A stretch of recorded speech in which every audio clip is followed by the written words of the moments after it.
Hello friends, তোমরা সবাই কেমন আছো? তোমাদেরকে আজকে আমি কিছু গুরুত্বপূর্ণ কথা বলার জন্য আজকে এই শর্টসটা করছি।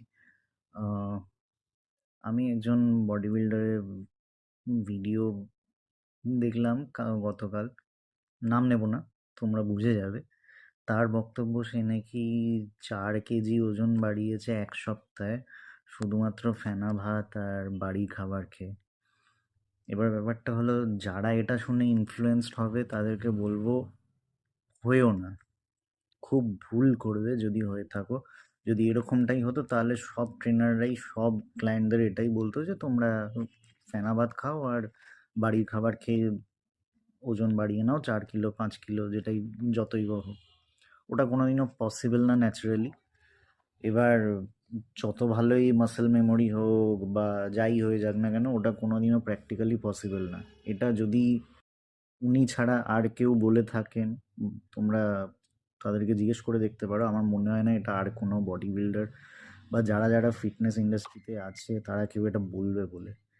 তো এটাই বলবো যে আমি নিজেই অবাক হয়ে গেছি যে ওনার মতো একজন এরকম কি করে বললো, কারণ উনি খুবই, মানে, জেলে যাওয়ার আগে অবধি তো হ্যাঁ একটু ঘ্যাম হয়ে গেছিলো, একটু মানে ভুলভাল কথা বলতো, মুখের ভাষাও খুব বাজে হয়ে গেছিলো, আমি তার ভিডিওতে দেখছিলাম।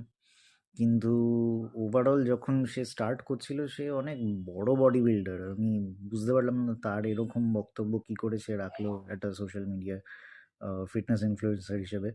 আমার তো এটা শুনে খুবই অবাক লেগেছে। তো এটাই বলবো যে তোমরা এই জিনিসটা কিন্তু কোনোদিনও ফলো করো না। এতে তোমরা যে রেজাল্টটা উনি বলেছেন ওটা কিন্তু তোমরা পাবে না। আমি এইটুকু বলতে পারি। ন্যাচারালি যদি ফেনা ভাত খেয়েই মানে বাড়ানো যেত ওরকম ওজন, তাহলে ঘরে ঘরে আজকে সবাই ফেনা ভাত খেয়েই চেহারা বানিয়ে নিত। ওটা কোনোদিনও পসিবল না। এইটুকুই বলতে চাই। আর কিছু বলার নেই। হ্যাঁ, তোমরা ভালো থাকো, সুস্থ থাকো, ভালোভাবে ওয়ার্কআউট করো। এইটুকুই। Thank you.